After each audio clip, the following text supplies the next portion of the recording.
Welcome, intrepid historians.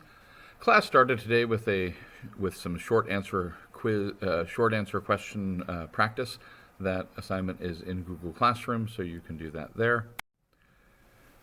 Also, this day I distributed a map to be labeled and colored. That was the map check was due on Wednesday. Though I will check again on Monday for kids who didn't have their maps Wednesday. All of this is needed preparation for a quiz on Tuesday on that material. Now, we left off last time wrapping up the Great Awakening. We noted that by the late 1700s, we had arrived at the least religious era in American history, which makes this particular map interesting, right? Because this is saying, of people going to church, these are the churches they were going to. What's remarkable is after the cratering of religious sentiment following the Great Awakening, most Americans aren't going to church. Just 17% of Americans in the late 1700s, only 1 out of 6 Americans were actually attending church. So the data on the preceding page applies to the 1 out of 6 Americans who were attending church, but 5 out of 6 Americans weren't actually attached to a church. We don't have any stats for the period before 1776, but we're pretty clear that it must have been higher, certainly during the Great Awakening, that temporary upsurge of religious observance, but also even before that, right? We believe that the late 1700s was an unusually low period for religion in American history. Now, later on in this course, we're going to see what's going on in the early 1800s that causes this doubling of religious sentiment, and then we will see again what happens in the late 1800s and into the 20th century to get to the point where by the 50s, by the 80s, most Americans are going to church. So what's happened since then? Well, church attendance, or self-reported church attendance, remained high for most of the 20th century and was decent till around the year 2000. In your lifetime, in the last 20 years, there has been a remarkable decline in religious observance. In class, I asked students to talk about why they thought that was, and of course, when we get to recent American history in the spring, this too will be on our radar. So, back to the 18th century. Business today is the French and Indian War. This is a major turning point in colonial history. You see the date. The war begins in 1754, wraps up in 63. The essential question is, how did the French and Indian War change the 13 colonies' relationship with Britain? And the short answer here is that a lot, and for the worse. Generally speaking, before the French and Indian War, the 13 colonies got along with Mother Britain. But after the French and Indian War, we're going to see they increasingly see things differently and come into conflict. And, of course, that culminates in the American Revolution when the 13 colonies separate and become the United States.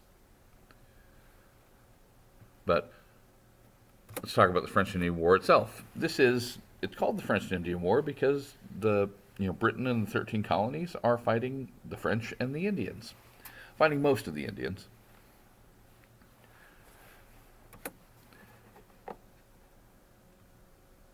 The goal in this war, Britain is trying to get the Ohio Country. Now, the Ohio Country is defined as the land between the Appalachian Mountains and the Mississippi River. It's called the Ohio Country because the Ohio River flows right through the middle, right? So this is the Ohio Country. This is Britain's goal in the war. They want to win the Ohio Country, take the Ohio Country from the French and the Indians who live there. Now, I've mentioned before that Indians generally preferred the French, and this remained true. Nearly all Indians in North America sided with the French in this war because the French and British models of colonization were very different, right? The French had a relatively small footprint in all of these blue areas that are claimed by the French. What's really happening here is you have a relatively small number of French fur traders who are working with the native Indian population. The French aren't trying to take land from the Indians. They're willing to let the Indians keep their land. The French just want to engage in the fur trade. So from the perspective of Indians, the French are these cool guys who show up willing to trade, guns and blankets and booze and other things that the Indians, don't have the technology to produce for themselves. Indians can weave blankets, but they liked the wool blankets coming out of British factories much better. And so they like the French. But the British, on the other hand, the British model of colonization is to push the Indians aside, take Indian land, and make it into farmland. So the Indians are rational. They like the white people who want to trade with them, not the white people who want to kill them and take their land. Now, the colonists wanted this war, right? It is the colonists who are interested in the Ohio country.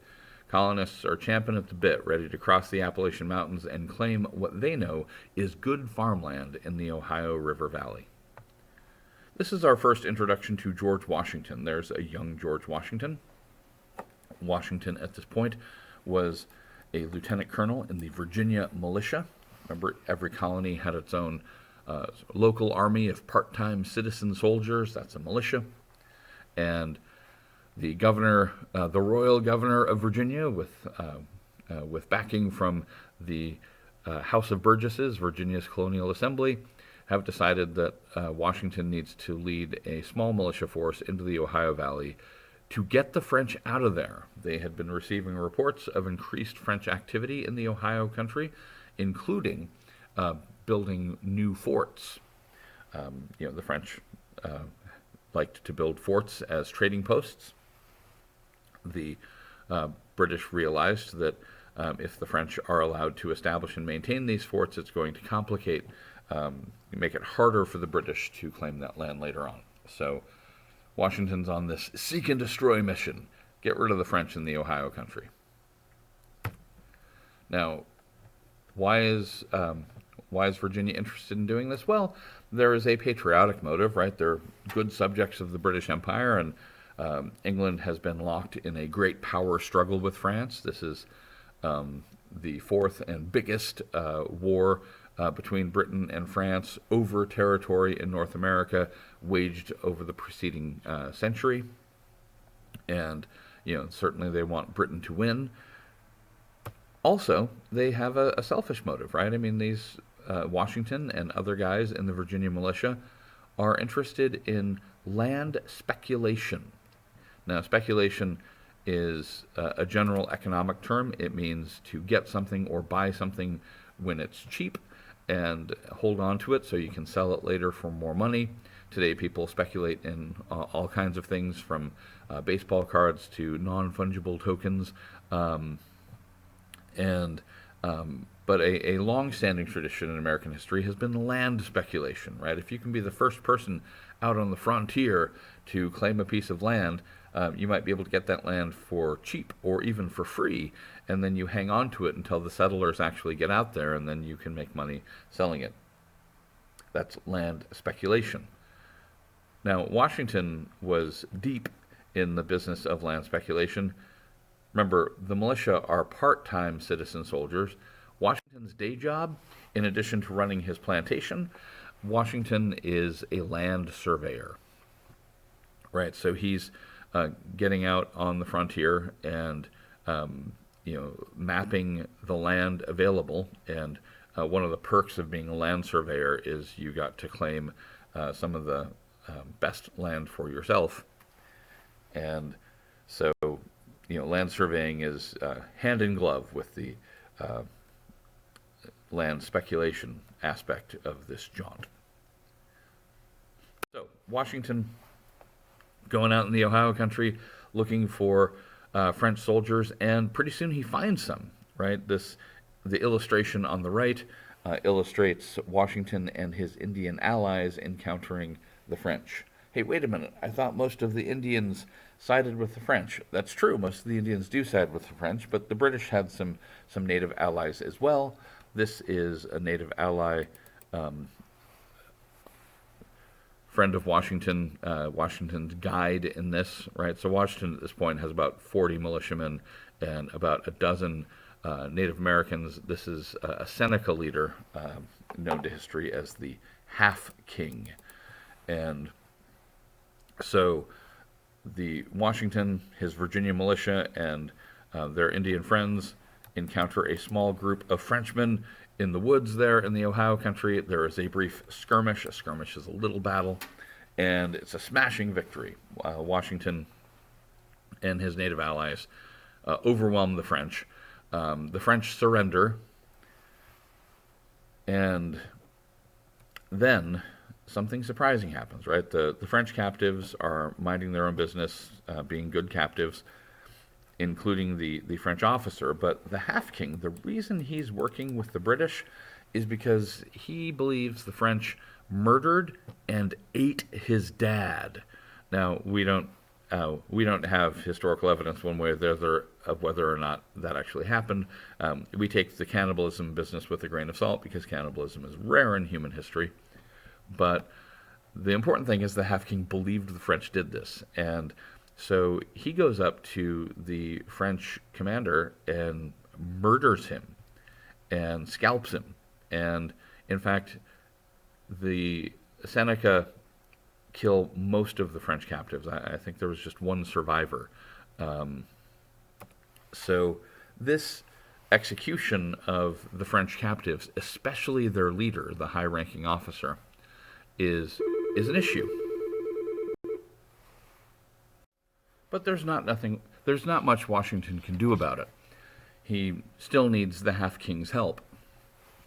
So he, while disturbed by this execution and scalping of the French captives, he continues into the Ohio country with the Half King and his native allies. There are actually some reinforcements who show up, some additional Virginia militiamen, some regular British soldiers, and some South Carolina militiamen. And so now with an expanded force, Washington's got a couple hundred folks now under his command. He continues into the Ohio country, where he... Oh, actually, before we talk about what happens next, Washington is so thrilled by his first taste of battle. He writes a letter back home to his big brother, and he reports that his first experience of being under fire was exhilarating. He writes, "I heard the bullets whistle, and believe me, there's something charming in the sound." Right? So he's getting shot at, and while most people, when they're getting shot at, they are scared, Washington reports kind of enjoying it. Now, his big brother is so proud of him that this gets into the newspaper in Virginia, and then months later, it appears even across the water in the newspaper in Britain, and reaches the ears of the guy after whom George Washington was named, King George II. And King George II is horrified by Washington's attitude.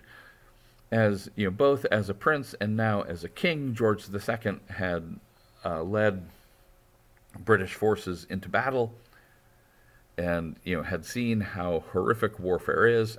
From the rear, of course, you don't put the king in the front of the battle, but he'd seen enough to know that war is hell, and he was horrified by what he regarded as the reckless attitude of this callow youth. And King George II's comment was, if he would not think so if he had to hear many. That is, if Washington had to hear many bullets whistle by him, then he would have a different attitude about it. And in fact, George Washington later in life regretted the comment, because George Washington later in life, like George II, had more than his fill of war, and so reconsidered that attitude.